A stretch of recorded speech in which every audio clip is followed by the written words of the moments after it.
கிறிஸ்துவுக்கு பிரியமானவர்களே, நாம் அநேக வேத சத்திய வசனங்களை ஒவ்வொரு நாளும் கேட்டுக்கொண்டுதான் வருகிறோம்.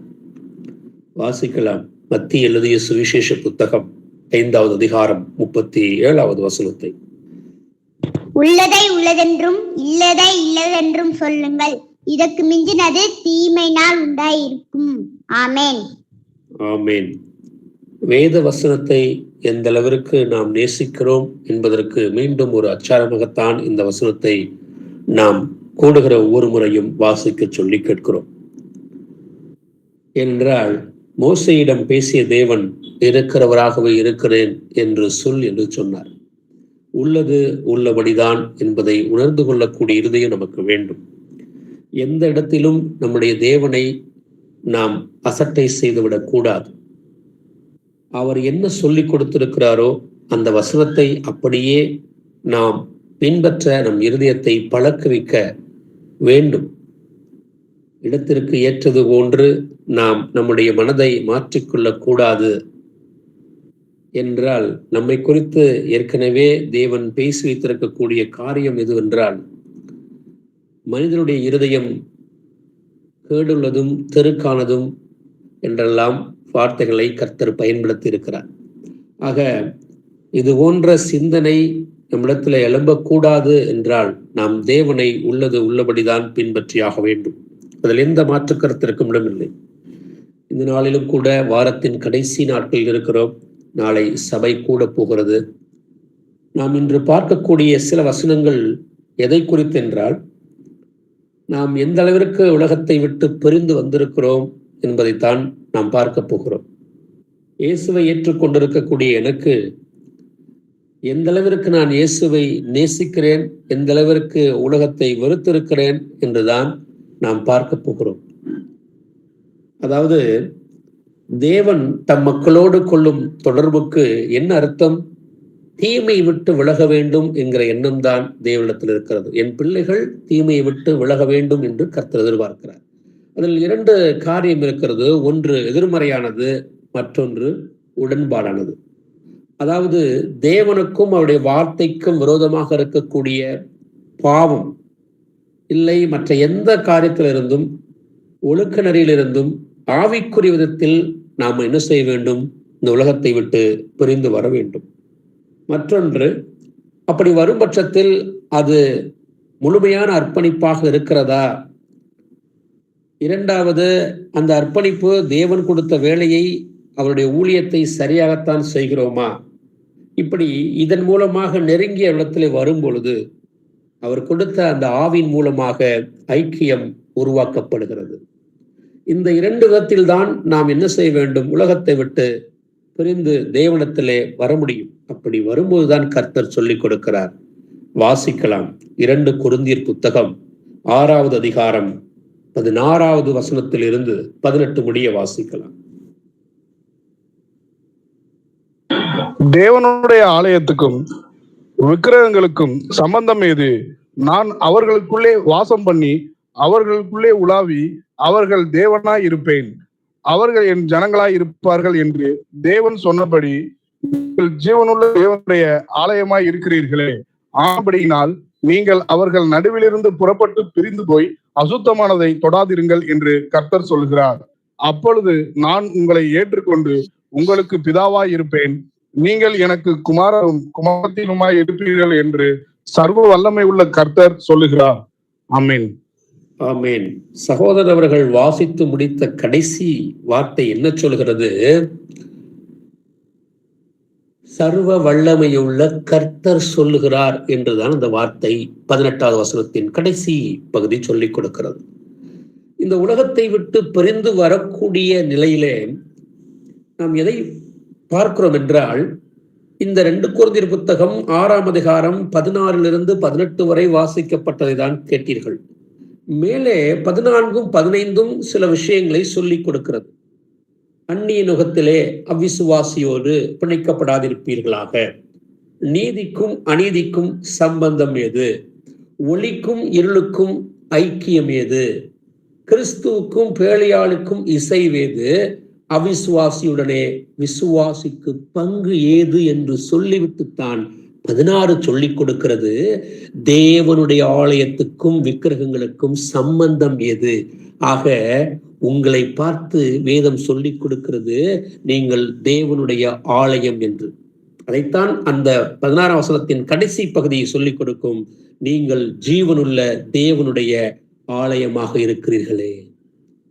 ஆக தேவனுடைய ஆலயமாக இருக்கக்கூடிய நான் தேவனாகி இயேசு கிறிஸ்துவை ஏற்றுக்கொண்ட இந்த இருதயம் இன்னும் உலக பிடிப்பிலே எங்கெங்கு இருக்கிறது என்பதை ஆராய்ந்து பார்க்க வேண்டும்.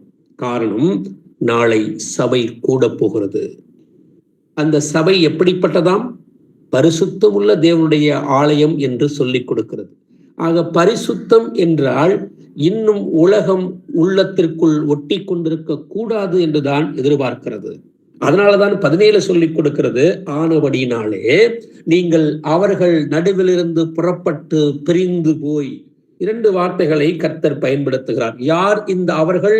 14ஆம் வசனத்தில் இருந்து வாசிப்பீர்களே ஆனால் அவர்கள் யார் என்பதை காட்டிக் கொடுக்கிறது.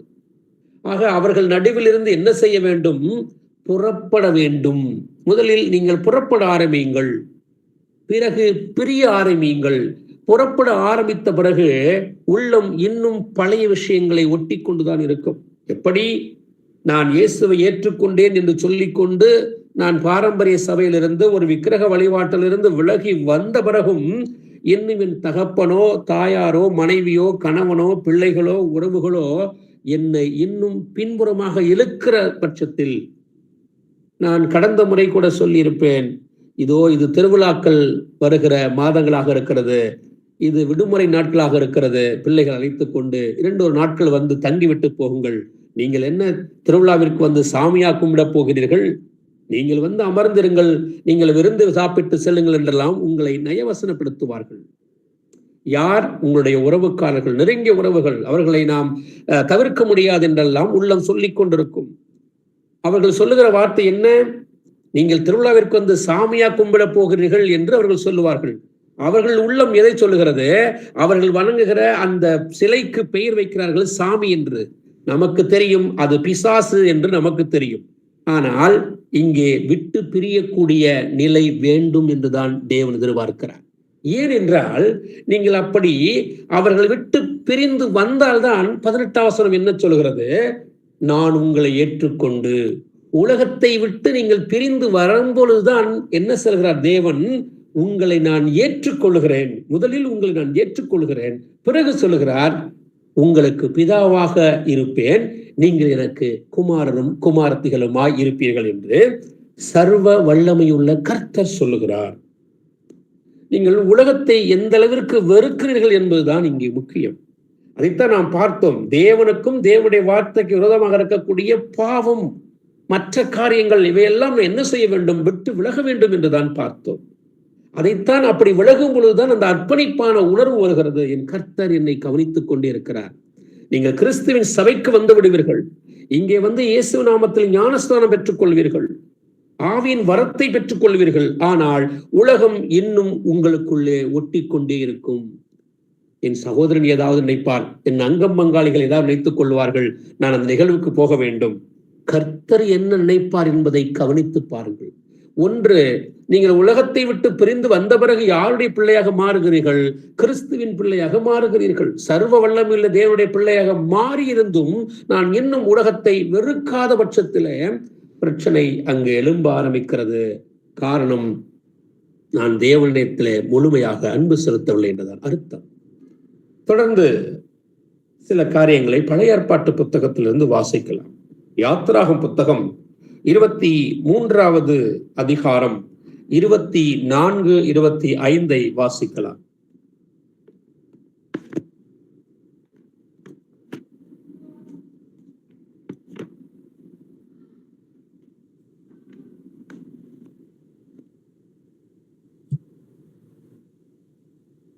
நீ அவருடைய தேவர்களை பணிந்து கொள்ளாமலும், இதுதானுங்க வாசிங்க. 23ஆம் அதிகாரம் 24 வாசிங்க. நீ அவர்களுடைய தேவர்களை பணிந்து கொள்ளாமலும் சேவியாமலும் அவர்கள் செய்கையின்படி செய்யாமலும் அவர்களை நிர்மூலம் பண்ணி அவருடைய சிலைகளை உடைத்து போடுவாயாக. உங்கள் தேவனாகிய கர்த்தரையே சேவிக்க கடவீர்கள். அவர் உன் அப்பத்தையும் உன் தண்ணீரையும் ஆசீர்வதிப்பார், வியாதியை உன்னிலிருந்து விலக்குவேன். ஆமேன். என்ன சொல்லிக் கொடுத்து நான் பிரிந்து வந்த பிறகு நாம் ஆரம்பத்தில் பார்த்ததுதான், நீ அவர்களுடைய தேவர்களை பணிந்து கொள்ளாமலும் சேவியாமலும் அவர்கள் செய்கைகளின்படி செய்யாமலும் அவர்களை நிர்மூலம் பண்ணி அவர்களுடைய சிலைகளை உடைத்து போடுவாயாக. இங்கே சிலை என்கிற விஷயம் ஏன்? நீங்கள் ரட்சிப்பை பெற்றுக்கொண்ட பிறகு உங்கள் தகப்பனார் கூட உங்களுக்கு சிலையாக இருக்கலாம், உங்கள் தாயார் உங்களுக்கு சிலையாக இருக்கலாம். இயேசுவை ஏற்றுக்கொண்ட நீங்கள் யாராக இருந்தாலும் உங்கள் உறவில் இன்னொரு பகுதி இயேசுவை ஏற்றுக்கொள்ளாத பட்சத்தில் இருப்பார்களே. ஆனால் என்ன சொல்லுகிறது? நன்றாக யோசித்து பாருங்கள். கர்த்தர் பட்சபாதம் உள்ளவர் அல்ல, அவர் எரிகிற அக்கினி என்று சொல்லிக் கொடுக்கிறது. அவர்களுடைய தேவர்களை பணிந்து கொள்ளாமலும், இதை இப்படி எடுத்துக் கொள்ளுங்கள். உங்களுடைய வேலை தளத்திலே, வேலை பார்க்கிற இடமாக இருக்கலாம், அலுவலகத்திலோ இல்ல மற்ற தொழில் செய்கிற இடங்களிலோ எதுவாக இருந்தாலும் கூட அங்கே நட்பு என்ற வட்டாரம் இருக்கும். அங்கு அவர்கள் உங்களை சில நேரங்களில் வற்புறுத்தல் செய்யலாம். எங்கள் நிகழ்வுக்கு வாருங்கள், இது போன்ற காரியங்களை பங்கிடுங்கள். ஏன் இந்த பகுதியை நாம் எடுத்துக்கொண்டோம் என்றால், இது திருவிழாக்கள் நிறைந்த மாதமாக இருக்கிறது. இந்த கோடை காலம் என்கிற ஒரு நிகழ்வு கடந்த 2 மாதங்களுக்கு முன்னதாகவே ஆரம்பித்து விடுகிறது. இந்த நட்பு என்ற விஷயத்திலும் பழக்க வழக்கம் என்கிற விஷயத்திலும் கர்த்தரை விட்டுக் கொடுக்கக்கூடிய நபர்கள் அநேகர் உண்டு. சொந்த பந்தங்கள் என்கிற பெயரில் இயேசுவை விட்டுக் கொடுப்பவர்கள் அநேகர் உண்டு. ஆனால் கர்த்தர் சொல்லுகிறார், நீ அவர்கள் மத்தியில் இருந்து புறப்பட்டு பிரிந்து வந்தால்தான், பிரிந்து எல்லாவற்றையும் விட்டால்தான் என்னுடைய பிள்ளை, நான் உனக்கு தகப்பன் என்று அவர் சொல்லிக் கொடுக்கிற விஷயத்தை மாத்திரம் மறந்து விடாதீர்கள். என்றால் இங்கே யாத்திராகம் 23:25 சொல்லிக் கொடுக்கிறது, உங்கள் தேவனாக கர்த்தரையே சேவிக்க கடவீர்கள். தயவு செய்து வார்த்தையை கவனித்துக் கொள்ளுங்கள். உங்கள் தேவனாகிய கர்த்தரையை தான் நீங்கள் சார்ந்திருக்க வேண்டும். எந்த ஒரு மனித பின்புலத்தையோ எந்த ஒரு சமுதாய பின்புலத்தையோ நீங்கள் பின்பற்றிருக்க கூடாது. ஏனென்றால் அவர் தொடர்ந்து பேசுகிறார், அவர் உன் அப்பத்தையும் கவனியுங்கள், உன் தண்ணீரையும் ஆசீர்வதிப்பார், வியாதியை உன்னிலிருந்து விலக்குவார், கற்பம் விழுகிறதும் மலடும் உன் தேசத்தில் இருப்பதில்லை, உன் ஆயுசு நாட்களை பூர்ணப்படுத்துவேன், எனக்கு பயப்படும் பயத்தை உனக்கு முன் செல்லும்படி செய்வேன், நீ செல்லும் இடமெங்கும் உள்ள ஜனங்கள் எல்லோரையும் கலங்கடித்து உன் சத்துருக்கள் எல்லாரையும் முதுகாட்ட பண்ணுவேன் என்றெல்லாம் அவர் நமக்கு நிறைய விஷயங்களை சொல்லிக் கொடுக்கிறார். ஆக புதிய உடன்படிக்கையில் இருக்கக்கூடிய நாம் முழுமையாக இவற்றை வெறுக்க வேண்டிய காலகட்டத்தில் இருக்கிறோம். ஏனென்றால் புதிய உடன்படிக்கையில் தான் பார்த்தோம், கொரிந்து சபைக்கு எழுதும் பொழுது 2வது நிருபத்திலே அவன் 2வது கடிதத்திலே பதிவு செய்கிறான் பவுல். 2 கொரிந்தியர் 6ஆம் அதிகாரம் 16 முடிய, நீங்கள் புறப்பட வேண்டும் என்றால் நீங்கள் பிரிந்து விட வேண்டும். இருதயம் முழுமையாக அதை சார்ந்திருக்க வேண்டாம்.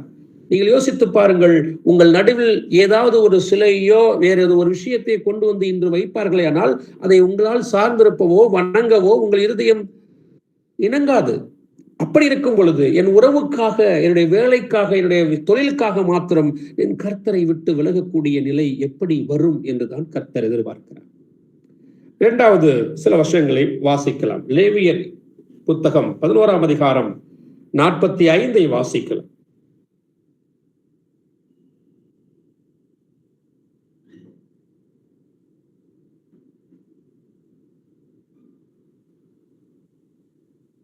நான் உங்கள் தேவனாய் இருக்கும்படி உங்களை எகிப்து தேசத்திலிருந்து வரப்பண்ணின கர்த்தர், நான் பரிசுத்தர் ஆகையால் நீங்களும் பரிசுத்தராய் இருப்பீர்களாக.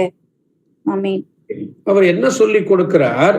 கவனிங்கள், நீங்கள் அவர்களை பணிய வேண்டாம், அவர்களை சேவிக்க வேண்டாம், அதெல்லாம் விட்டு விடுங்கள், உடைத்து போடுங்கள், விட்டு பிரிய வேண்டும் என்று சொல்லுகிறதற்கு என்ன காரணம் என்பதை லேவியர் புத்தகத்துக்கு எழுதுகிறார். கவனிங்கள், லேவியர் புத்தகத்தில் வருகிறது பரிசுத்தம் என்கிற வார்த்தை. யார் இந்த லேவியர்கள்? தேவனுக்கு ஊழியம் செய்யக்கூடியவர்கள். 12 கோத்திரத்திலும் தனக்காக பிரிக்கப்பட்ட ஒரு கோத்திரம் என்றால் அது லேவி கோத்திரம். அவர்களை பார்த்து தான் சொல்லிக் கொடுக்கிறார், நீங்கள் பரிசுத்தமாக இருக்க வேண்டும். காரணம், நான் பரிசுத்தர், எனக்கு ஊழியம் செய்யக்கூடிய நீங்கள் பரிசுத்தமாக இருக்க வேண்டும். அது பழைய உடன்படிக்கையாக இருக்குமேனால் அதை அப்படி சொல்லிவிட்டு சென்று விட்ட கர்த்தர் புதிய உடன்படிக்கையிலே நம்மை பார்த்து என்ன சொல்கிறார்? பரிசுத்தமாக இருக்க வேண்டும் என்று சொல்லிக் கொடுக்கிறார். வாசிக்கலாம். அது லேவியர் புத்தகம். இது 1 பேதுரு 1 அதிகாரம் 15-16 வாசிக்கலாம். உங்களை அழைத்தவர் பரிசுத்தராய் இருக்கிறது போல நீங்களும் உங்கள் நடக்கையில எல்லாவற்றிலேயும் பரிசுத்தராய் இருங்கள். நான் பரிசுத்தர் ஆகையால் நீங்களும் பரிசுத்தராய் இருங்கள் என்று எழுதியிருக்கிறதே. ஆமென். ஆமாம், இங்கும் பேதுரு மூலமாக புதிய உடன்படிக்கையிலே நம்மை பார்த்து சொல்லிக் கொடுக்கிறார், நீங்கள் பரிசுத்தமாக இருக்க வேண்டும். தொடர்ந்து வாசிக்கலாம். 1 பேதுரு 2:9 வாசிக்கலாம்.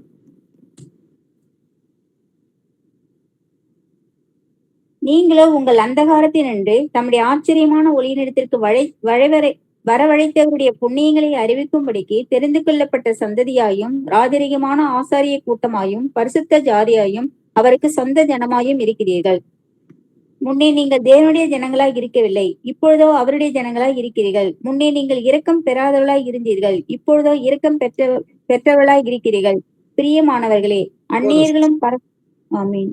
நீங்களோ உங்களை அந்தகாரத்தினின்று நம்முடைய ஆச்சரியமான ஒளியிடத்திற்கு வரவழைத்தவருடைய புண்ணியங்களை அறிவிக்கும்படிக்கு தெரிந்து கொள்ளப்பட்ட சந்ததியாக இருக்கிறீர்கள் என்று அன்று லேவி கோத்திரத்தை லேவியருக்கு எழுதும் போது சொல்லிக் கொடுக்கப்பட்ட அந்த புத்தகம், ஐயா நான் பரிசுத்தர் ஆகையால் நீங்களும் பரிசுத்தராக இருங்கள் என்று அங்கு சொல்லப்பட்ட விஷயம் இங்கு புதிய உடன்படிக்கையில் நம்மை பார்த்து சொல்லிக் கொடுக்கிறது. இன்று நீங்களும் தெரிந்து கொள்ளப்பட்ட சந்ததிதான். ஏனென்றால் அது 1 பேதுரு 2:9 சொல்லப்பட்டது. 10 சொல்லப்பட்டது என்ன?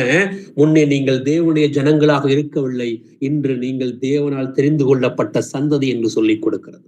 அது மாத்திரமல்ல, ராஜரீகமான ஆசாரிய கூட்டம். அது லேவியருக்கு மாத்திரமல்ல, இன்று இயேசுவை ஏற்றுக்கொண்டு பாவத்தை விட்டு யாரெல்லாம் இயேசுவிடத்தில் வருகிறார்களோ அவர்கள் ராஜரீக ஆசாரிய கூட்டமாக தெரிந்தெடுக்கப்பட்ட பரிசுத்த ஜாதியாகத்தான் அவர்கள் இருக்கிறார்கள் என்பதை கர்த்தர் நம்மிடத்திலே வைராக்கியமாக சொல்லிக் கொடுக்கிறார்.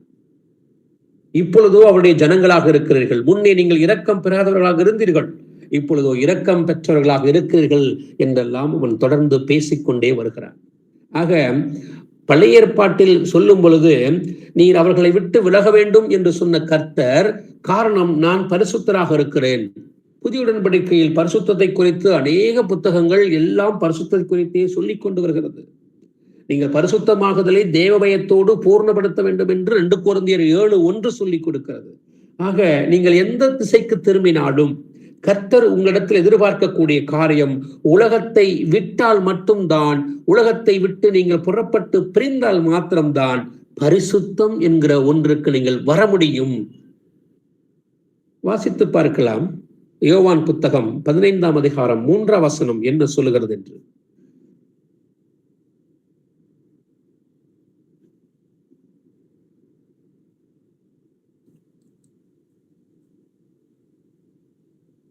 நான் உங்களுக்கு சொன்ன உபதேசத்தினாலே நீங்கள் இப்பொழுதே சுத்தமாக இருக்கிறீர்கள். ஆமென். ஆமென். அவருடைய உபதேசம்தான் உங்களை சுத்தமாக்குகிறது. நன்றாக நீங்கள் புரிந்து கொள்ள வேண்டும். எப்படி நான் பரிசுத்தமாக முடியும்? தேவனுடைய வசனத்தை எந்த அளவிற்கு நான் ஏற்றுக்கொள்கிறேன், எந்த அளவிற்கு அந்த வசனத்திற்கு என்னை கீழ்படிய பண்ணுகிறேன், எந்த அளவிற்கு அந்த வசனத்திற்கு நான் அடிமையாக மாற்றிக்கொள்கிறேன் என்கிற விஷயத்தில்தான் அங்கே பரிசுத்தம் கிடைக்கிறது. நீங்கள் இந்த வசனத்தையும் வாசித்து பார்க்கலாம். ரோமருக்கு எழுதும் பொழுது 6ஆம் அதிகாரத்தை திருப்பிக் கொள்ளுங்கள். ரோமர் 6ஆம் அதிகாரம் கடைசி 3 வசனத்தை வாசிக்கலாம்.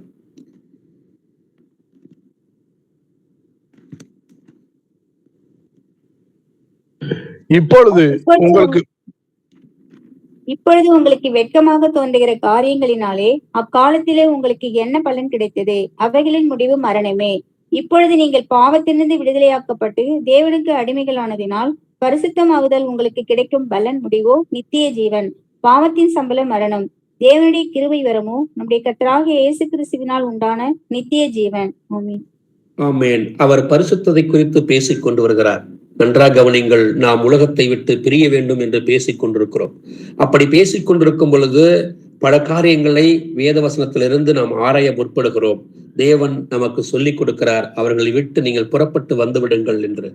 யாத்திரையாகவும் சொல்லிக் கொடுக்கிறது, அந்த தேவர்களை பணிந்து கொள்ள வேண்டாம், என்னிடத்திலே வந்த பிறகு அவர்களை சேவிக்க வேண்டாம். உலகம் என்கிற ஒரு விஷயத்தை உங்களிடத்திலிருந்து விலக்கி வைத்துக் கொள்ளுங்கள். காரணம், நீங்கள் அதை விட்டால் தான் என் பிள்ளை என்று சொல்லுகிற தேவன், என் பிள்ளை என்கிற அந்த இடத்துக்கு நீங்கள் வருவதற்கு பரிசுத்தம் என்கிற ஒன்று வேண்டும் என்று எதிர்பார்க்கிறார். அதைத்தான் நாம் இப்பொழுது பார்த்து கொண்டிருக்கிறோம். லேவியர் புத்தகமோ இல்லை 1 பேதுரு புத்தகமோ இல்லை ரோமர் புத்தகத்துக்கு வந்த பொழுது கர்த்தர் சொல்லிக் கொடுக்கிறார், இப்பொழுது உங்களுக்கு வெட்கமாக தோன்றுகிற காரியங்களினாலே அக்காலத்தில் உங்களுக்கு என்ன பலன் கிடைத்தது, அவைகள் முடிவு என்னவாக இருந்தது, மரணமாகத்தானே இருந்தது. ஆனால் இப்பொழுது நீங்கள் பாவத்திலிருந்து விடுதலையாக்கப்பட்டு விட்டீர்கள். காரணம் யோவான் 15:3 சொன்னது, அவருடைய உபதேசத்தினாலே நீங்கள் என்னவாக இருக்கிறீர்கள், இப்பொழுதே சுத்தமாக இருக்கிறீர்கள். அந்த உபதேசம் என்ன சொல்லிக் கொடுக்கிறது, பரிசுத்தத்தை சொல்லிக் கொடுக்கிறது, அன்பை சொல்லிக் கொடுக்கிறது, மற்றவர்களை மன்னிக்க வேண்டும் என்று சொல்லிக் கொடுக்கிறது, எப்பொழுதும் ஜாக்கிரதையாக இருந்து தேவனுக்கு பயப்படுகிற பயத்தை நமக்கு சொல்லிக் கொடுக்கிறது. அப்படி வரும் பொழுதுதான் ரோமர் புத்தகம் 6ஆம் அதிகாரம் 22 சொல்லுகிறது, இப்பொழுது நீங்கள் பாவத்திலிருந்து விடுதலையாக்கப்பட்டு தேவனுக்கு அடிமைகள் ஆனதினால். யாருக்கு நீங்கள் உங்களை விட்டுக் கொடுத்தீர்கள், கர்த்தராக இயேசு கிறிஸ்துவுக்கு நீங்க உங்களை விட்டுக் கொடுத்த பொழுதுதான் என்ன சொல்லிக் கொடுக்கிறது, அடிமைகளாக விட்டுக் கொடுத்த பொழுது பரிசுத்தமாகுதல் உங்களுக்கு கிடைக்கும் பலன். இதுதான் முதலில் இந்த பூமியிலே நமக்கு கிடைக்கக்கூடிய முதல் பலன் என்ன, பரிசுத்தம். முடிவோ என்ன கிடைக்கிறது, நித்திய ஜீவன். ஆக நான் தேவனிடத்திலே வரும் பொழுது, உலகத்தை விட்டு முழுமையாக பிரிந்து பரிசுத்தமுள்ள தேவனிடத்திலே வரும் பொழுது எனக்கு கிடைக்கிறது, முதலில் கிடைக்கிறது எனக்கு பரிசுத்தம். ஆனால் இந்த பரிசுத்தின் கடைசி நிலை என்னவாக முடிகிறது என்றால் அது நித்திய ஜீவனத்திலே கொண்டு செல்கிறது. தேவன் நம்மிடத்திலே அப்படித்தான் எதிர்பார்க்கிறார். ஆக இன்னும் உலகம் சார்ந்த காரியங்கள் என் உள்ளத்தில் இருக்குமானால் தயவாய் அதை விட்டு விலக வேண்டும் தான் என்று கர்த்தர் எதிர்பார்க்கிறார். இன்னும் பழைய ஏற்பாட்டிலிருந்து சில வசனங்களை வாசிக்க சொல்லி கேட்கலாம். உபாகமம் புத்தகம் எடுத்துக்கொள்ளுங்கள். உபாகமம் புத்தகம் 7வது அதிகாரத்திற்கு திருப்பிக் கொள்ளுங்கள். 3 முதல் 8 முடிய வாசிக்கலாம். அவர்களோட சம்பந்தம் கலவாயாக உன் குமாரத்திகளை அவர்கள் குமாரருக்கு கொடாமல், அவர்கள் குமாரத்திகளை உன் குமாரருக்கு கொள்ளாமல் இருப்பாயாக. என்னை பின்பற்றாமல் அந்நிய தேவர்களை சேவிக்கும்படி உன் குமாரரை விலக பண்ணுவார்கள். அப்பொழுது கர்த்தருடைய கோபம் உங்கள் மேல் மூண்டு உங்களை சீக்கிரத்தில் அழிக்கும். நீங்கள் அவர்களுக்கு செய்ய வேண்டியது என்னவென்றால், அவர்கள் பலிபீடங்களை இடித்து தடுத்து அவர்கள் தோப்புகளை வெட்டி அவர்கள் விக்கிரகங்களை அக்கினியிலே எரித்து போட வேண்டும். நீ உன் தேவனாகிய கர்த்தருக்கு பரிசுத்த ஜனம். பூச்சக்கரத்தில் உள்ள எல்லா ஜனங்களிலும் உன் தேவனாகிய கர்த்தர் உன்னை தமக்கு சொந்தமாய் இருக்கும்படி தெரிந்து கொண்டார். சகல ஜனங்களிலும் நீங்கள் திரட்சியான ஜனம் என்று கர்த்தர் உங்கள் பேரில் அன்பு வைத்து உங்களை தெரிந்து கொள்ளவில்லை. நீங்கள் சகல ஜனங்களிலும் கொஞ்சமாய் இருந்தீர்கள்.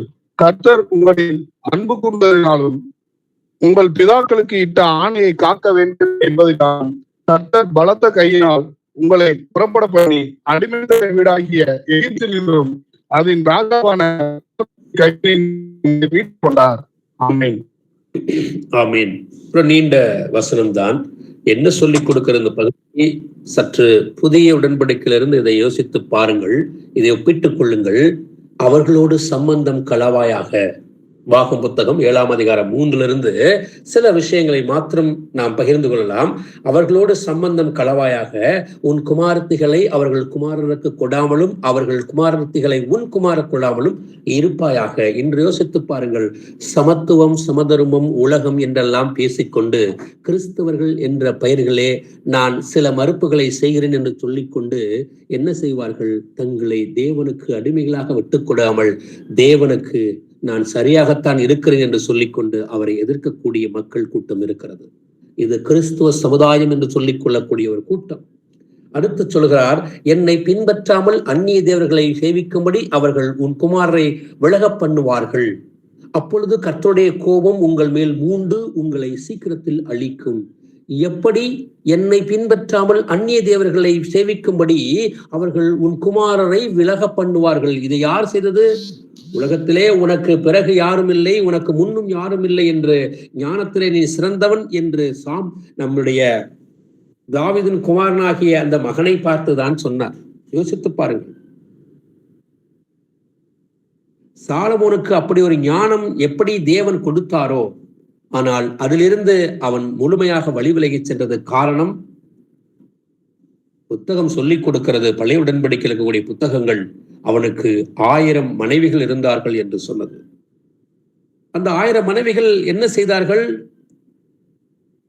அவர்கள் புறையின மக்களாக இருந்தபடியால் தேவனை விட்டு பிரிந்து சொல்லக்கூடிய அளவிற்கு அவன் இருதயத்தை வழிவிலக பண்ணினார்கள். அவன் தேவனை விட்டு முழுமையாக வழிவிலகி சென்று விட்டான். அதனுடைய வெளிப்பாடை நீங்கள் பார்த்திருக்கலாம். நீதிமொழிகள் புத்தகத்தை எல்லாம் வாசித்து பாருங்கள். அவன் எவ்வளவு தன்னுடைய மனக்குமுறலை அங்கே கொட்டியிருப்பான். நான் விலகி சென்றது, தேவனை விட்டு விலகி சென்று விட்டேன் என்பதற்கான முழு ஆதங்கத்தையும் அங்கு கொட்டியிருப்பான். அதைத்தான் இங்கு கர்த்தர் நமக்கு எடுத்துச் சொல்கிறார். என்னை பின்பற்றாமல் அந்நிய தேவர்களை பின்பற்றும்படி அவர்கள் செய்வார்கள், நீங்கள் ஜாக்கிரதையாக இருக்க வேண்டும். நீங்கள் அவர்களுக்கு செய்ய வேண்டியது என்ன? அவர்கள் பலிபீடங்களை இடித்து போடுங்கள், விக்கிரகங்கள் எல்லாம் அக்கினியில் இழுத்து விடுங்கள் என்று சொல்லுகிறார். உங்கள் தேவனாய கர்த்தருக்கு பரிசுத்த ஜனம் யார்? நீங்கள் என்று சொல்லிக் கொடுக்கிறார். பூச்சக்கரத்தில் உள்ள எல்லா ஜனங்களிலும் உன் தேவனாகிய கர்த்தர் உன்னை தமக்கு சொந்தமாயிருக்கும்படி தெரிந்து கொண்டார். இன்று உங்களை தெரிந்து கொண்டார் அல்லவா? நாம் முன்னே அந்த காலத்தில் இருந்தோம், அசுத்தத்தில் இருந்தோம். 1 பேதுரு 2 அதைத்தான் சொல்லிக் கொடுக்கிறது. ஆனால் அப்படி இருந்த நாம் இன்று அவர் இரத்தத்தினாலே கெட்டி சேர்க்கப்பட்டோம். ஏற்கனவே பார்த்திருப்போம். எபேசியர் புத்தகம் 2ஆம் அதிகாரம் 12 வாசிப்பீர்கள். ஆனால் நாம் என்னவாக இருந்தோமாம்? தேவனற்றவர்களாக இருந்தோம் என்று வேதம் சொல்லிக் கொடுக்கிறது. நமக்கு இந்த உலகத்தில் ஒரு நம்பிக்கையே இல்லை என்று சொல்லிக் கொடுக்கிறது. அப்படிப்பட்ட தேவன் அப்படியெல்லாம் இருந்து நம்மை தான் பார்த்து ஆண்டவர் தன் இரத்தத்தின் மூலமாக உங்களையும் என்னையும் அவரோடு கூட சேர்த்து கொண்டு நீங்கள் கிறிஸ்துவுக்கு பரிசுத்த இனம் என்று சொல்லிக் கொடுக்கிறார். அவருடைய புண்ணியங்களை அறிவிப்பதற்கு நீங்கள் தெரிந்து கொண்ட ராஜரீக கூட்டம் என்று சொல்லிக் கொடுக்கிறார். ஆனால் இன்னும் நான் தேவனை சார்ந்திராமல் முழுமையாக அவரிடத்திலே வராமல், நீங்கள் யோசித்து பாருங்கள். இந்த வசனமெல்லாம் உங்களுக்கு தெரிந்திருக்கும். மார்க்கு புத்தகம் 12ஆம் அதிகாரத்தை வாசிப்பீர்களேயானால், உன் தேவனாகிய கர்த்தரிடத்தில் நீ எப்படி அன்பு செய்ய வேண்டுமாம்? முழு இருதயம், முழு ஆத்துமா, முழு செய்கை என்றெல்லாம் சொல்லிக் கொடுக்கும். அந்த முழு இருதயத்தோடு தான் நான் தேவனை அன்பு செய்கிறேன் என்றால் அந்த முழு விஷயம் என்னவாக இருக்கிறது? 100% இருக்கிறது. அந்த அன்பு என்னவென்று வேதம் சொல்லிக் கொடுக்கிறது. 1 யோவான் 5:3 வாசிப்பீர்களேனால், அவர்களை கட்டளையை பின்பற்றுவதுதான் அன்பு என்று சொல்லிக் கொடுக்கிறது. நீங்கள் யோவான் எழுதின நிருபங்களை வாசிப்பீர்களே ஆனால் அவன் சொல்லிக் கொடுக்கிறான், அவருடைய கட்டளையை பின்பற்றுவதே அன்பு என்று சொல்லிக் கொடுக்கிறான். ஆக தேவனிடத்தில் நீங்கள் அன்பு செலுத்துவதின் முதல் பரியந்தம் என்னவாக இருக்கிறது? அவர் கட்டளையை பின்பற்றுவதுதான். அந்த கட்டளையை எப்படி பின்பற்ற வேண்டுமாம்? முழு இருதயத்தோடு பின்பற்ற வேண்டும் என்று சொல்லிக் கொடுக்கிறார். எதையும் நீங்கள் பாரபட்சம் பார்க்க வேண்டாம். விலகிவிட வேண்டுமென்றால் விலகித்தனாக வேண்டும். அதில் சாந்தம் இருக்கட்டும். அவர்களுக்கு சொல்லிக் கொடுங்கள், கர்த்தர் இதை வெறுக்கிறார், இந்த காரியங்கள் வேண்டாம், இந்த காரியங்கள் வேண்டாம் என்றெல்லாம் சொல்லிக் கொடுங்கள். அவர்கள் முரட்டாட்டம் செய்வார்களே ஆனால் அவர்களை விட்டு விலகுங்கள் என்றுதான் வேதம் சொல்லிக் கொடுக்கிறது. ஆக பழைய ஏற்பாட்டில் இது போன்ற காரியங்களை பார்த்தோம். 2வது, பொல்லாத மனிதர்களோடு தங்களை ஈடுபடுத்திக் கொள்ள வேண்டாம், அவர்களோடு நீங்கள் ஒப்புரவு வைத்துக் கொள்ள வேண்டாம் என்று சில காரியங்களை வேதம் நமக்கு சொல்லிக் கொடுக்கிறது. வாசிக்கலாம். 2 ராஜாக்கள் புத்தகம் 17ஆவது அதிகாரம் 9ஆம் வசனத்திலிருந்து 16ஆவது வசனம் வரை வாசிக்கலாம். செய்யத்தகாத காரியங்களை இஸ்ரவேல் தங்கள் தேவனாகிய கர்த்தருக்கு விரோதமாக ரகசியத்தில் செய்ததுமன்றி காக்கிற கோபுரங்கள் தொடங்கி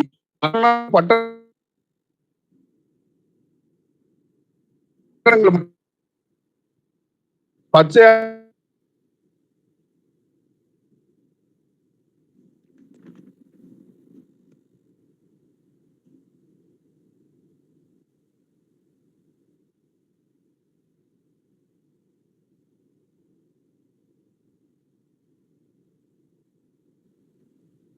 பிரதர் கேட்கல. இது நான் வாசிக்கட்டுங்களா? வாசிங்க சிஸ்டர். செய்யத்தகாத காரியங்களை இஸ்ரவேல் புத்திரர் தங்கள் தேவனாகிய கர்த்தருக்கு விரோதமாக ரகசியத்தில் செய்ததுமன்றி காவல் காக்கிற கோபுரங்கள் தொடங்கி அரணான பட்டணங்கள் மட்டுமல்ல, தங்கள் ஊர்களில் எல்லாம் தங்களுக்கு மேடைகளையும் கட்டி உயரமான சகல மேட்டின் மேலும் பச்சையான சகல மரத்தின் கீழும் தங்களுக்கு சிலைகளையும் விக்கிரக தோப்புகளையும் நிறுத்தி, கர்த்தர் தங்களை விட்டு குடிவிலக்கின ஜாதிகளைப் போல சகல மேடுகளிலும் தூபம் காட்டி கர்த்தருக்கு கோபம் உண்டாக துர்க்கிரியைகளை செய்து, இப்படி செய்யத்தகாது என்று கர்த்தர் தங்களுக்கு சொல்லி இருந்தும் நரகலான விக்கிரகங்களை சேவித்து வந்தார்கள். நீங்கள் உங்கள் பொல்லாத வழிகளை விட்டு திரும்பி நான் உங்கள் பிதாக்களுக்கு கட்டளையிட்டதும் என் ஊழியக்காரராகிய தீர்க்கதரிசிகளை கொண்டு உங்களுக்கு சொல்லி அனுப்பதுமான நியாய பிரமாணத்தின்படி எல்லாம் என் கற்பனைகளையும் என் கட்டளைகளையும் கை கொள்ளுங்கள் என்று கர்த்தர் தீர்க்கதரிசிகள் ஞான திருஷ்டிக்காரர் எல்லாரையும் கொண்டு இஸ்ரவேலுக்கும் யூதாவுக்கும் திடசாட்சியாய் எச்சரித்துக் கொண்டிருந்தும் அவர்கள் செவி கொடாமல் தங்கள் தேவனாகிய கர்த்தர் மேல் விசுவாசியாமற் போன கடின கழுத்துள்ள தங்கள் பிதாக்களைப் போல் தங்கள் கழுத்தை கடினப்படுத்தி அவருடைய கட்டளைகளையும் அவர் தங்கள் பிதாக்களோடு பண்ணின அவருடைய உடன்படிக்கையையும் அவர் தங்களுக்கு திடசாட்சியாக காண்பித்த அவருடைய சாட்சிகளையும் வெறுத்துவிட்டு வீணான விக்கிரங்களை பின்பற்றி வீணராகி அவர்களை சுற்றிலும் இருக்கிறவர்களைப் போல செய்ய வேண்டாம் என்று கர்த்தர் தங்களுக்கு கட்டளையிட்டு விலகி இருந்த ஜாதிகளுக்கு பின் சென்று தங்கள் தேவனாகிய கர்த்தரின் கற்பகளை எல்லாம் விட்டு 2 கன்றுக்குட்டிகளாகிய வார்ப்பித்த விக்கிரகங்களை தங்களுக்கு உண்டாக்கி விக்கிரக தோப்புகளை நாட்டி வானத்தின் சேனைகளை எல்லாம் பணிந்து கொண்டு பாகாலை சேவித்தார்கள். ஆமென். ஆமென். இந்த வசனத்தை நீங்கள் சற்று கூர்ந்து கவனிப்பீர்கள் என்னால் என்ன சொல்லிக் கொடுக்கிறது? 2 ராஜாக்கள் புத்தகம் 17ஆம் அதிகாரம் 9 முதல் 16 வரை உள்ள வசனங்களை தான் வாசிக்க நாம் கேட்டோம். செய்யத்தகாத காரியங்களை இஸ்ரவேல் புத்திரர் தங்கள் தேவனாகிய கர்த்தருக்கு விரோதமாக ரகசியத்தில் செய்தார்கள். கவனிங்கள், செய்தது மன்றி அப்படி என்று சொன்னால் அவர்கள் செய்திருக்கிறார்கள். நீங்கள் கவனிக்க வேண்டும். ஆக தேவனுக்கு எது பிரியம் இல்லையோ அதை செய்ய வேண்டாம். முதல் காரியம், செய்யத்தகாத காரியங்களை இஸ்ரவேல் புத்திரர் தங்கள் தேவனாகிய கர்த்தருக்கு விரோதமாக செய்தார்கள். எப்படியாம்? தங்கள் கர்த்தருக்கு விரோதமாக, அதை ரகசியத்திலே செய்தார்கள். கவனிங்களே, 11 சொல்லிக் கொடுக்கிறது, கர்த்தர் தங்களை விட்டு குடி விலகிற ஜாதிகளை போல கர்த்தருக்கு தூபம் காட்டி கர்த்தருக்கு கோபம் உண்டாக்கினார்கள். ஒன்று, ரகசியத்திலே செய்தார்கள் செய்யக்கூடாத காரியத்தை. 2வது சொல்லிக் கொடுக்கிறது, எப்படியாம்? மற்றவர்களை போன்று காரியங்களை. இன்னும் நான் சொன்னேன் அல்லவா, இது இந்த திருவிழாக்கள் காலமாக இருக்கிறது, அது தேவன் வெறுக்கிற காரியம். அதை நான் என்ன செய்கிறேன்? இன்னும் அதை செய்கிறேன். அது தேவனுக்கு என்ன வார்த்தை செய்தது? தேவனுக்கு கோபத்தை உண்டாக்கியது. இப்படி செய்யத்தகாது என்று கர்த்தர் தங்களுக்கு சொல்லியிருந்தும் என்ன செய்தார்கள்? விக்கிரகங்களை வணங்கினார்கள். அவர்களுக்கு விக்கிரகமா இருந்தது ஒரு சிலையாக கூட இருக்கலாம். ஆனால் நமக்கு விக்கிரகமாக பல காரியங்கள் கண்ணுக்கு முன்னதாக வந்து போகிறதே. நம்முடைய வீட்டில் இருக்கக்கூடிய பொருட்களை கூட தேவனுக்கு முன்னதாக பெருவிதமாக நினைத்து வைத்திருக்கிறோம். நீங்கள் அன்பு காட்டுகிற விஷயத்திலே கர்த்தருக்கு மேலாக எந்த அளவிற்கு அன்பு காட்டுகிறீர்கள் என்ற விஷயத்தை நீங்கள் பார்த்து புரிந்து கொள்ள வேண்டும்.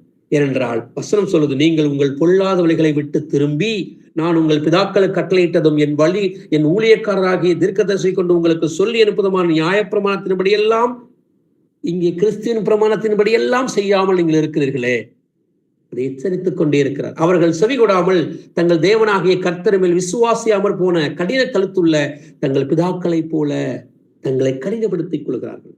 எபிரேயர் புத்தகம் 3ஆம் அதிகாரம் சொல்லிக் கொடுக்கிறது, பரிசுத்த ஆவியானவர் உங்களிடத்திலே பேசும் பொழுது உங்கள் இருதயங்களை கடினப்படுத்தாதீர்கள் என்று சொல்லிக் கொடுக்கிறது.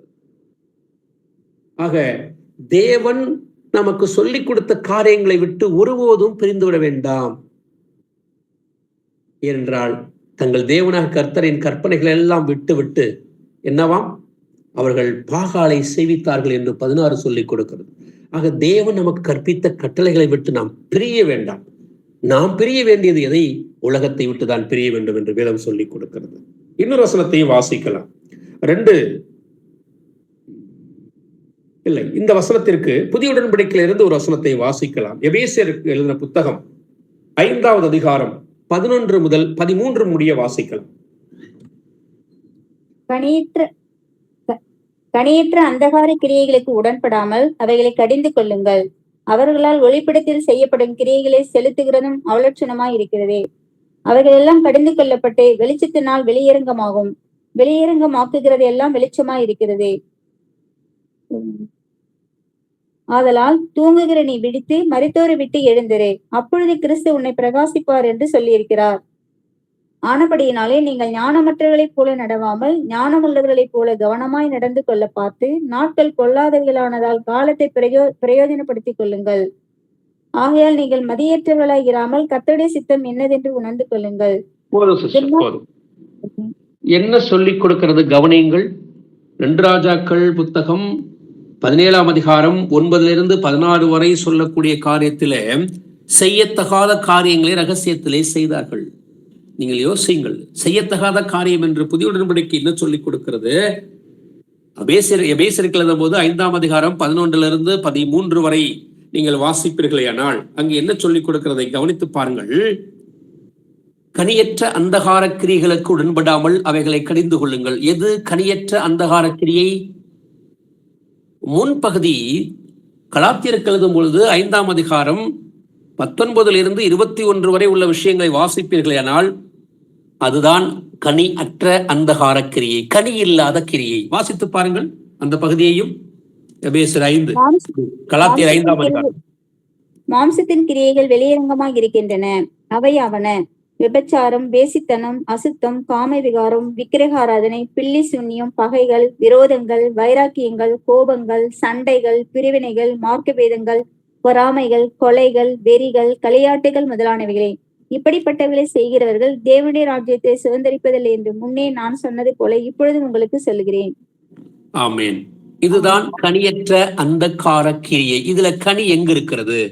காரணம், அந்த கிரி அதை நீங்கள் செய்வீர்கள் என்றால் தேவனுடைய ராஜ்யத்திலே பிரவேசிக்க முடியாது என்று அவன் முன்னே சொன்னது போல இப்பொழுதும் சொல்லுகிறேன் என்று அவன் அடித்து சொல்லுகிறான். பவுல் அந்த கலாத்திய சபைக்கு சொல்லிக் கொடுக்கிறான். அது எபேசுக்கு சொல்லும் பொழுதுதான் அந்த அந்தகார கிரியைகள் என்னவாம், அவைகளை கடிந்து கொள்ளுங்கள் என்று கர்த்தர் மூலமாக அவன் பேசுகிறான். எதை கடிந்து கொள்ள வேண்டுமாம்? யோசித்து பாருங்கள். மாம்சத்தின் கிரியைகள், விபச்சாரம், வேசித்தனம், ஒவ்வொன்றா நீங்கள் வாசித்து விட்டே வருவீர்கள். ஆனால் விக்கிரக ஆராதனை, பில்லி சூனியம், பகைகள் இருக்கிறது, விரோதங்கள் இருக்கிறது, வைராக்கியம், கோபங்கள், சண்டைகள், பிரிவினைகள், மார்க்க பேதங்கள், இப்படியெல்லாம் நிறைய இருக்கிறது அல்லவா? இவைதான் அந்தகார கனியற்ற கிரியைகள். அந்தகார எப்படி சொல்லுகிறது வசனம் கவனிங்கள். கனியற்ற அந்தகார கிரியை, கனி அது இல்லை. அங்கு சொல்லப்பட்ட அத்தனை விஷயங்களும் கனி அல்ல, மாறாக அது என்னவாக இருக்கிறது? அந்தகாரமாக இருக்கிறது. அந்தகாரம் என்றால் என்ன? இருள் நிறைந்ததாக இருக்கிறது. அதை செய்வர்கள் என்னவாக இருப்பார்கள்? யோசித்து பாருங்கள். தேவனுடைய ராஜ்யத்திலே பிரவேசிக்க முடியாது என்றுதான் சொல்லிக் கொடுக்கிறது. அப்படி சொல்லிவிட்டுத்தான் அடுத்த வார்த்தை கவனிங்கள். அவர்களால் ஒளிப்படத்தில் செய்யப்படும் கிரியைகளை சொல்லுகிறதும் அவலட்சணமாக இருக்கிறது. எங்கவாம்? ஒளிப்படத்தில் சொல்லுகிறதும். ஆக மறைத்து வைக்க வேண்டிய ஒரு விஷயம். ஏனென்றால் நீங்கள் 2 ராஜாக்கள் 17ஆம் அதிகாரம் 9ஆம் வசனத்தை வாசிப்பீர்களானால் அவர் என்ன செய்யத்தகாத காரியங்களை ரகசியமாய் செய்தார்கள். இங்கே ஒளிப்படத்தில் வசனம் புதிய உடன்படிக்கை சொல்லுகிறது. அதைத்தான் அங்க ரகசியம் என்கிற வார்த்தையை பயன்படுத்துகிறது பழைய உடன்படிக்கை வார்த்தை. அப்ப ரகசியமாக அவர்கள் செய்கிறார் என்றால் தேவனுக்கு அது என்னவாக இருக்கும்? யோசித்து பாருங்கள்.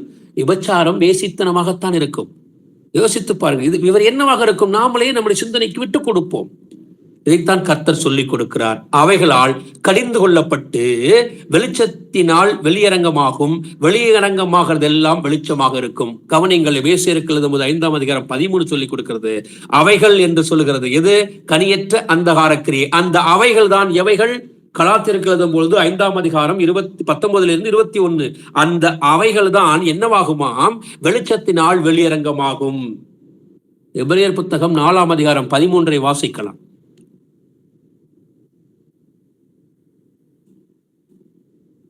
அவருடைய பார்வைக்கு மறைவான சிருஷ்டி ஒன்றும் இல்லை. சகலமும் அவருடைய கண்களுக்கு முன்பாக நிர்வாணமாயும் வெளியரங்கமாயும் இருக்கிறது. அவருக்கே நாம் கணக்கு ஒப்புவிக்க வேண்டும். ஆமென். இப்பொழுது ஞாபகம் இருக்கிறதா? வெளிச்சத்தினால் வெளியரங்கமாகும். வெளியரங்கமாகிறதெல்லாம் வெளிச்சமாக இருக்கும் என்றால் தேவனுடைய கண்களுக்கு மறைவான சிருஷ்டி ஒன்றும் இல்லை. எபிரேயருக்கு எழுதும் பொழுது சொல்லிக் கொடுக்கிறான். அது நிறுவனமாக இருக்கிறது, வெளியரங்கமாக இருக்கிறது. அவருக்கே கணக்கு கொடுக்க வேண்டும் என்று வேதம் சொல்லிக் கொடுக்கிறது. ஆக தேவனுக்கு கணக்கு கொடுக்க வேண்டிய எல்லா விஷயம் என்னவாக இருக்கிறது? வெளியரங்கமாக இருக்கிறது. அதனால அந்தகார கிரியைகளை நீங்கள் என்ன செய்ய வேண்டும்? கடிந்து கொள்ள வேண்டும். ஒரு விதமான சண்டை வருகிறது என்றால் பிசாசு கொண்டு வருகிறார். இது எங்கிருந்து ஆரம்பிக்கிறது என்று நாம் உணர்ந்து கொண்டவர்களாய் அதற்கு கமாண்ட் கொடுங்கள். இயேசு நாமத்தில் பிசாசை வெளியே போய் என்று நீங்கள் சொல்லும் போதெல்லாம் வசனம் சொல்லிக் கொடுக்கிறது. யாக்கோப்பு எழுதுகிறான் அவர்களுக்கு, சகோதரர்களுக்கு, யாருக்கு கீழ்ப்படிய வேண்டுமாம்? கர்த்தருக்கு கீழ்ப்படியுங்கள், பிசாசுக்கு எதிர்த்திருளுங்கள், அப்பொழுது அவன் ஓடி போவான். சடன்லி நவ் என்ற வார்த்தையை பயன்படுத்துகிறது ஆங்கில வேதகம். ஆக அந்த அப்பொழுது அவன் ஓடி போவான். யாரு? பிசாசு. ஆனால் யாருக்கு கீழ்ப்படிய வேண்டும்? ஆவியின் கனியாக இருக்கக்கூடிய அவைகளுக்குத்தானே நாம் இருக்க வேண்டும். அன்பு, சந்தோஷம், சமாதானம். ஆக நாம் பிரிந்து உலகத்தை விட்டு வருவோமானால் அதில் தேவனுக்கு பயப்படுகிற அந்த பய உணர்வு, நான் உலகத்தை விட்டு பிரிந்து யாரோடு வரப்போகிறேன்? ரோமருக்கு எழுதும் பொழுது வேதம் சொல்லிக் கொடுத்ததை வாசித்தார்கள் சகோதரிகள். 6ஆம் அதிகாரம், ரோமர் 6ஆம் அதிகாரம் கடைசி 3 வசனத்தை வாசித்து நீங்கள் பார்த்தோம் அல்லவா? நான் பரிசுத்தமாகுதல் எனக்கு கிடைக்கக்கூடிய பலன் காரணம் நான் தேவனுக்கு அடிமையாக இருப்பதனால்தான். அதன் முடிவு என்னவாக இருக்கிறது? அதன் முடிவு என்னவாக மாறுகிறது? நித்திய ஜீவனாக மாறுகிறது. இதுதானே நமக்கு உலகம். யோசித்து பாருங்கள், எதற்காக நாளைக்கு சபை கூடுகிறோம்? பரிசுத்தம் இல்லாமல் தேவனை ஒருவனும் தரிசிக்க முடியாது. இருதயத்தில் சுத்தம் இல்லாமல் ஒருவனும் தேவனை தரிசிக்க முடியாது. ஆக அந்த பரிசுத்தமும் இருதயம் என்றெல்லாம் சொல்லிக்கொண்டே இருந்து கொண்டு நான் சபை கூடுகையிலே அசுத்தத்தோடும் இன்னும் உலகத்தை விட்டுவிடாமலும் நான் அங்கே கலந்து கொள்வேனானால் எனக்கு என்ன லாபம்? என் ஆத்மாவுக்கு என்ன பிரயோஜனம்? யோசித்து பாருங்கள். ஆக உலகத்தை விட்டு முழுமையாக பிரிய வேண்டிய தருணம் இது. ஏனென்றால் கர்த்தருடைய வருகை சமீபம். இக்காலம் ஊதப்பட்டு விட்டது. இன்னமும் பாவ வாழ்க்கை வாழ்ந்து கொண்டிருக்கக்கூடிய நம்முடைய சகோதர சகோதரிகள் அதை விட்டு விலக வேண்டும் என்றுதான் கர்த்தர் இன்று பேசிக் கொண்டிருக்கிறார். இன்னொரு வசனத்தையும் வாசிக்கலாம். 2 நாளாகமம் புத்தகம் 36வது அதிகாரம் 14வது வசனத்தை வாசிக்கலாம். ஆசாரியரில் பிரதானமானவர்கள் யாவரும் ஜனங்களும் கூடி புறஜாதிகளுடைய சகல அருவருப்புகளின்படி மிகவும் துரோகம் பண்ணி கர்த்தர் எருசலேமிலே பரிசுத்தம் பண்ணின அவருடைய ஆலயத்தை தீட்டுப்படுத்தினார்கள். ஆமென். யாராம்? இந்த வசனத்தை உங்களுடைய இருதயத்திலே பதித்துக் கொள்ளுங்கள் பிரியமானவர்களே. 2 நாளாகமம் புத்தகம் 36வது அதிகாரம், அதாவது நாளாகமம் புத்தகத்தின் கடைசி அதிகாரத்தில் 14வது வசனத்தை முதல் பகுதியிலிருந்தே கவனிங்களேன். ஆசாரியரில் பிரதானமானவர்கள் யாவரும் ஜனங்களும் கூடி புறஜாதிகளுடைய சகல அருவருப்புகளின் படியும் மிகவும் துரோகம் பண்ணி. யாருக்கு துரோகம் பண்ணினார்கள்? யார் துரோகம் பண்ணினார்கள்? ஆசாரியர்களில் பிரதானமானவர்கள். இன்று திருச்சபையை நாங்கள் வழிநடத்திக் கொண்டிருக்கிறோம் என்று WhatsApp, Facebook, YouTube, Twitter, Instagram, தொலைக்காட்சிகள் என்று இருக்கக்கூடிய அத்தனை பொதுஜன ஊடகத்திலும் தங்களை பிரபலமாக காட்டிக்கொண்டு இயேசுவை போதித்துக் கொண்டிருக்கிறவர்கள் என்ன செய்தார்களாம்?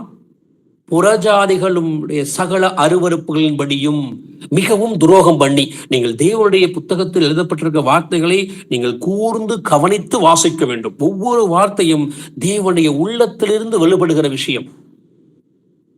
ஏனால் வேத வாக்கியங்கள்லாம் தேவ ஆவியால் அருளப்பட்டிருக்கிறது என்று 2 தீமோத்தேயு 3ஆம் அதிகாரம் 16 சொல்லிக் கொடுக்கிறது.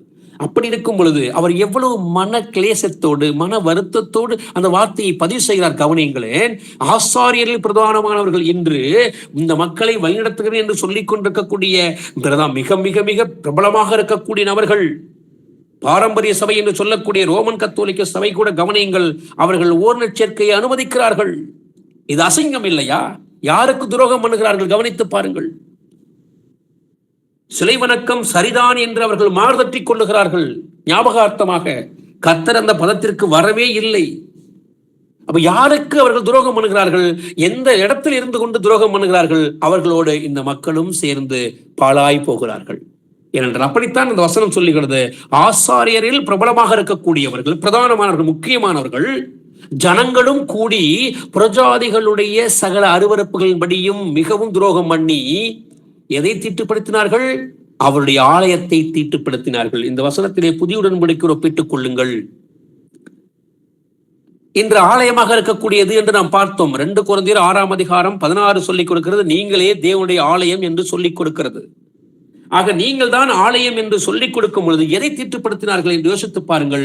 இன்று பிரபலமாக இருக்கக்கூடியவர்கள், இன்று உலகம் முழுவதும் சத்தியத்தை சொல்லுகிறோம் என்று சொல்லிக் கொடுக்கிறவர்கள் எதை தீட்டுப்படுத்துகிறார்கள்?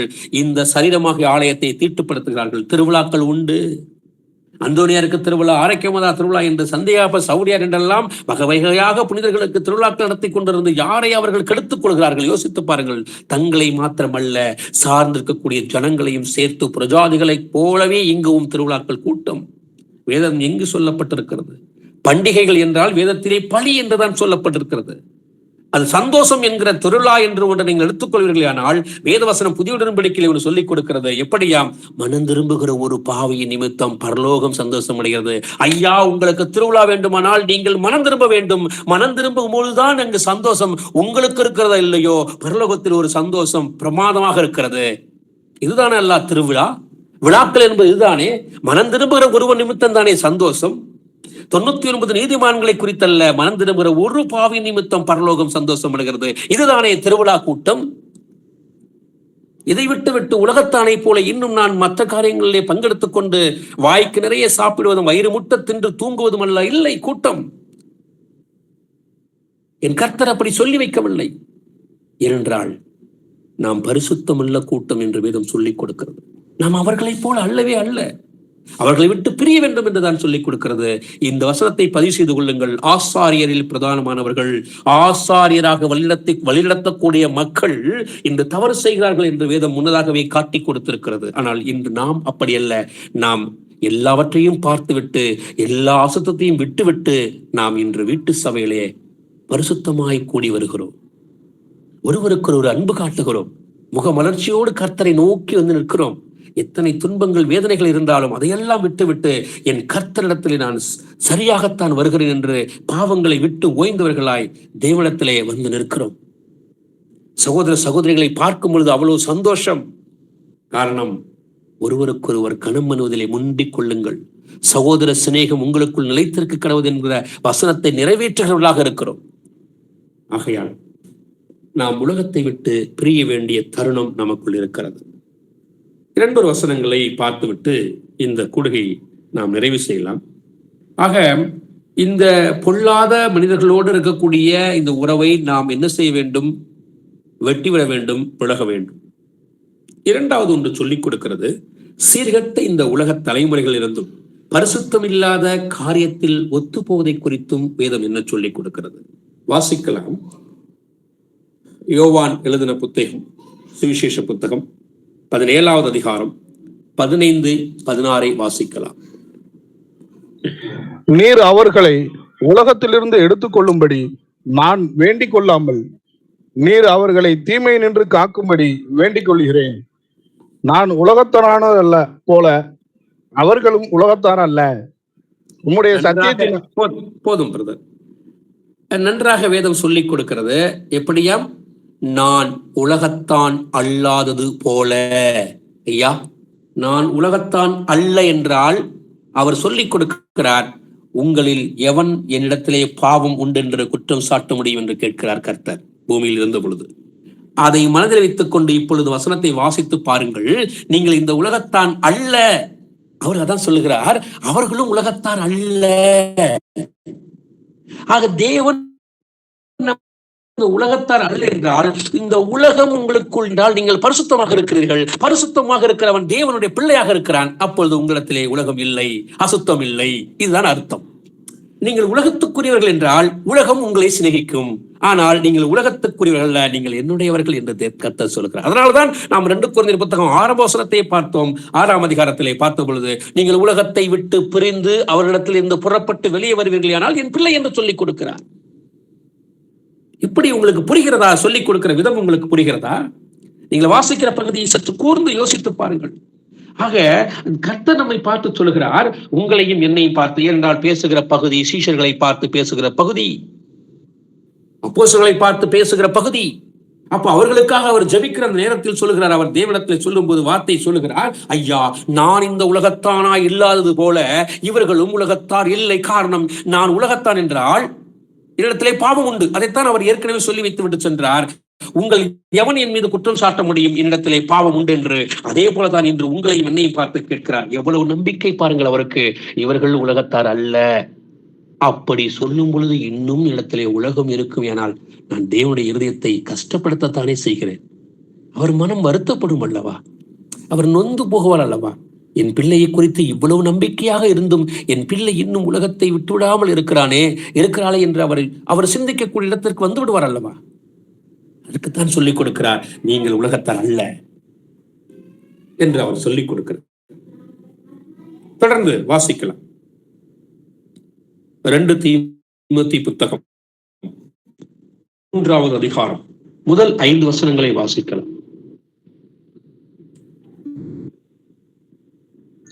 மேலும்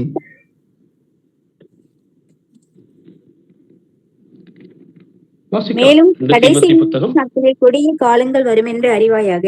எப்படியெனில் மனுஷர்கள் தற்பிரியராயும் பணப்பிரியராயும் வீம்புக்காரராயும் அகந்தையுள்ளவர்களாயும் தூஷிக்கிறவர்களாயும் தாய் தகப்பன்மாருக்கு கீழ்ப்படியாதவர்களாயும் நன்றி எறியாதவர்களாயும் பரிசுத்தம் இல்லாதவர்களாயும் சுபாவ அன்பில்லாதவர்களாயும் இணங்காதவர்களாயும் அவதூறு செய்கிறவர்களாயும் இச்சையடக்கம் இல்லாதவர்களாயும் கொடுமையுள்ளவர்களாயும் நல்லோரை பகைக்கிறவர்களாயும் துரோகிகளாயும் துணிகரம் உள்ளவர்களாயும் இருமாப்புள்ளவர்களாயும் தேவ பிரியராய் இராமல் சுகபோக பிரியராயும் தேவ பக்தியின் வேஷத்தை தரித்து அதன் பலனை மறுதளிக்கிறவர்களாயும் இருப்பார்கள். இப்படிப்பட்டவர்களை நீ விட்டு விலகு. ஆமென். யார் இந்த வசனத்துக்கு விளக்கம் தருவது என்பதை விட நீங்களே தனிமையில் இருக்கும் பொழுது வாசித்து பாருங்கள். இங்கு நான் எங்கு சிக்கி இருக்கிறேன், இல்லை விலகிவிட்டேனா என்றால் அந்த பகுதியின் 5வது வசனத்தின் கடைசி சொல்கிறது, நீ விட்டு விலகு. எதை விட்டு விலக வேண்டுமா? கடைசி நாட்களில் கொடிய காலம் வரும் என்று அறிவாயாக. அறிந்து கொள். யாருக்கு? பவுல் தீமோத்தேயுக்கு எழுதக்கூடிய கடிதம். அங்கு அவன் சொல்லுகிற விஷயத்தை கவனியுங்கள். ஒரு முறை வாசித்து விட்டு இந்த பகுதியை முடிக்கலாம். மனுஷர்கள் தற்பிரியராயும் இன்று செல்ஃபி போட்டோ எடுத்துக் கொள்கிறார்களே, யோசித்து பாருங்கள். குடும்பமாக கூட்டமாக சாலைகளிலும் வீதிகளிலும் நின்று கொண்டு தனித்தனி நபர்கள் கூட எந்த இடம் என்று பார்க்காமல் கூட தன்னையே அதிகமாக நேசித்துக் கொண்டு போட்டோக்களை எடுத்து தள்ளுகிறார்கள். விதவிதமான வகையிலே தற்பிரியராக இருக்கிறார்கள். நான் போட்டோவை மாத்திரம் சொல்லவில்லை, புகைப்படத்தை மாத்திரம் சொல்லவில்லை. தற்பிரியராக என்றால் தன்னை மாத்திரமே நேசிக்கக்கூடிய மனநிலை. கர்த்தர் விஷயத்தை ஒன்று சொன்னார். எப்படியாம்? நீங்கள் வீட்டிலே வாசித்துக் கொள்ளுங்கள். யோவான் புத்தகம் 13ஆம் அதிகாரம் 34-35 முதல் பகுதி சொல்லிக் கொடுக்கிறது. நீங்கள் ஒருவரில் ஒருவர் அன்புள்ளவர்களாக இருங்கள் என்று சொல்வது தன்னை நேசிப்பது போல என்று முதலில் அர்த்தம் கொள்ளப்படுகிறது. தன்னை நேசிப்பதை அவர் மாற்றுகிறார். நீங்கள் உங்களை நேசித்தது போதும், இப்பொழுது நான் நேசித்தது போல நீங்கள் ஒருவரை ஒரு நேசிங்கள் என்று 34 சொல்கிறது. 13ஆம் அதிகாரம் யோவான். அவர் மாற்றிக் கொடுக்கிறார். அங்கே வசனம் அதன் அடுத்த ஊடாகத்தான் மாறுகிறது. எப்படி எனில் 2 தீமோத்தேயு 3ஆம் அதிகாரம் முதல் 5 வசனத்திலே மனுஷர்கள் தற்பிரியராயும், ஆக தன்னை மாத்திரம் சார்ந்தவனுக்கு அடுத்த வார்த்தை கவனிங்கள். வேறு வார்த்தை போட்டிருக்கலாம். அடுத்த வார்த்தையை பணம் என்கிற வார்த்தை வருகிறது. கவனிங்கள். வேதம் சாதாரணமாக அந்த வார்த்தைகளை எழுதி வைத்து விடவில்லை பிரியமானவர்களே. அதைத்தான் சொன்னேன். நான் சுயநலமாக இருப்பேன் என்றால் அதில் முதலாக இருப்பது பணம் என்கிற விஷயம் தான். அதனால அடுத்த வார்த்தையை வேதம் சொல்லிக் கொடுக்கிறது.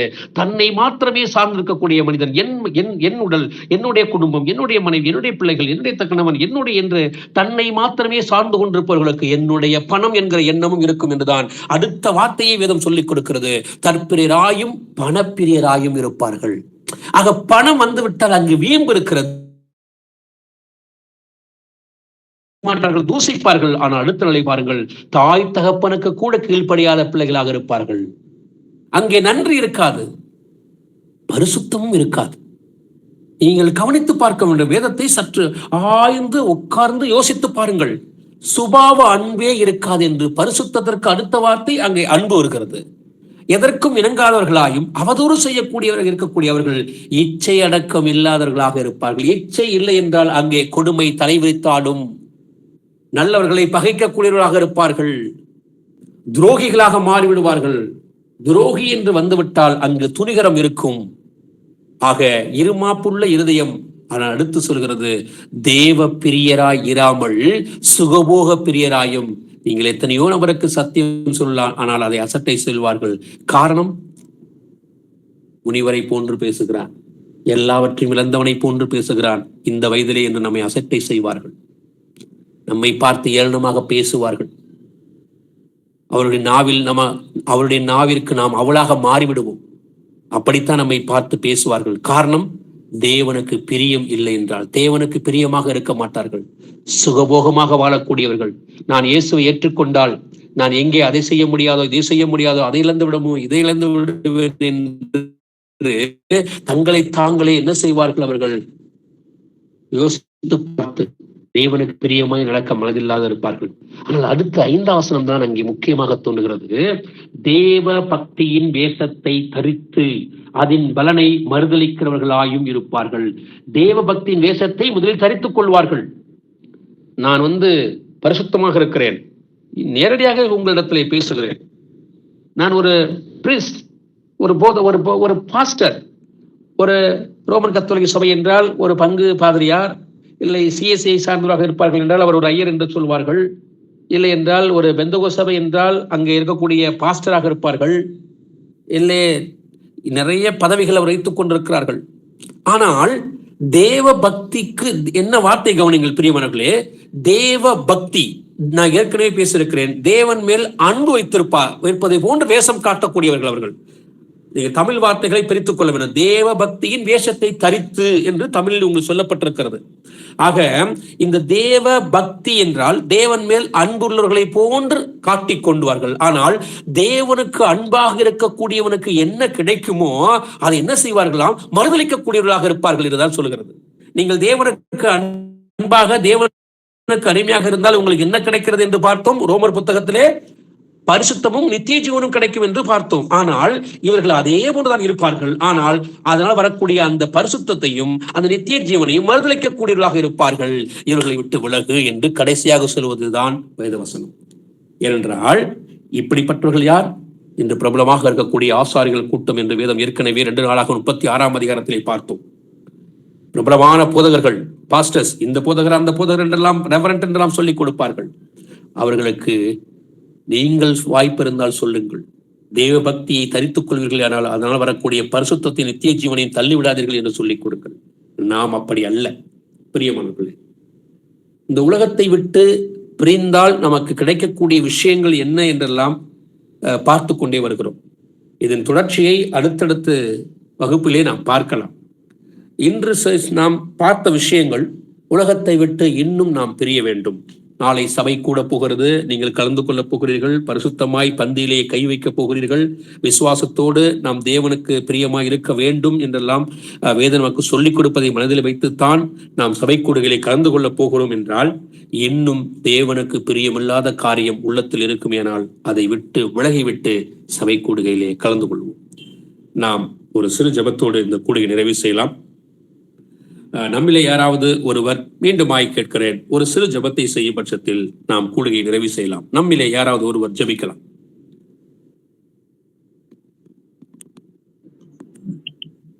ஜெபிக்கிட்டீங்களா பிரதர்? பண்ணுங்க. ஸ்தோத்திரம் கர்த்தாவே, மே துதிக்கிறோம் ஆண்டவரே, மே ஸ்தோத்திக்கிறோம் கர்த்தாவே. எங்களை அதிகமாக நேசித்து வழிநடத்தும் கர்த்தராகிய இயேசு கிறிஸ்துவே, எசப்பா இம்மட்டுமாய் ஆண்டவரே கர்த்தா, இவ்வளோ நேரம் எசப்பா இந்த 1 மணி நேரம் எங்களுக்கு ஆண்டவரே பிரோஜனமான ஆண்டவரே காரியங்கள் சொல்லியிருக்கீங்க எசப்பா. ஆண்டவரே இதன்படி நாங்கள் நடக்கிற பிள்ளைகளா எங்களை மாற்றுங்க எசப்பா. ஸ்தோத்திரம் ஆண்டவரே. அந்த கனிகளை கருத்தும் ஆண்டவரே, ஆகாத அந்த கனிகளையும் குறிச்சு எசப்பா ஆண்டவரே, எங்க ஒவ்வொரு வார்த்தையும் எசப்பா எங்களுக்கு இருதயமாய் அந்த பலைகள் நீங்க எழுதிருக்கீங்க எசப்பா. நாங்கள் அதன்படி நடக்கிற பிள்ளைகளாவும் வரும் காலங்களை எசப்பா நாங்கள் அதெல்லாம் விட்டு அன்று விலகி அன்று தைரியமா உடைய வசதியில அன்று வரும்படியா எங்களை ஒவ்வொரு மாற்ற போற கிருபிக்காம கொடானு கோடி ஸ்தோத்திரம் ஆண்டவரே. செய்து கொடுக்க தாசனை மறைத்து ஆண்டவர் இந்த நாட்களுக்கு உண்டான ஆகாரத்தை ஆண்டவரே எங்களுக்கு கொடுத்தபடியா நம்ம கொடானு கோடி ஸ்தோத்திரம். நாளை தினத்திலே ஆண்டவரே அப்பா, நாங்கள் ஆண்டவரே அந்த கேதரிங்காக போற ஒவ்வொருத்தரும் ஆண்டவரே அதுல பயத்தோடு நடுக்கத்தோடு உங்களுடைய சமூகத்துல ஆண்டவரே காத்திருந்து அந்த ராபோஜன் எடுக்க ஆண்டவரே நீங்கள் உதவி செய்யுங்க சப்பா. ஸ்தோத்திரம். அப்படியே நீங்க செய்ய போற கிருபிக்காம கொடானு கோடி ஸ்தோத்திரம் சப்பா. இவ்வளவு நேரம் ஐசப்பா அன்றைய இந்த 1 மணி நேரம் சிந்தையெல்லாம் செதறாதபடி அன்றைய கத்தாவை கவனமாயிட்டு நாங்கள் ஒவ்வொரு கேட்டபடியாலும் கொடான கூடிய ஸ்தோத்திரிக்கே சப்பா. பெரிய காரியங்களை செய்யுங்க. மீதியான ஆவியான ஆசீர்வதிங்க, பலப்படுத்து, எங்களை பாதுகாத்துக் கொள்ளுங்க. கர்த்தராகிய இயேசு கிறிஸ்து நாமத்தில் தயவு கேட்கிறேன், ஜீவனுள்ள நல்ல பிதாவே. ஆமென். ஆமென். ஆமென். Praise the Lord brother.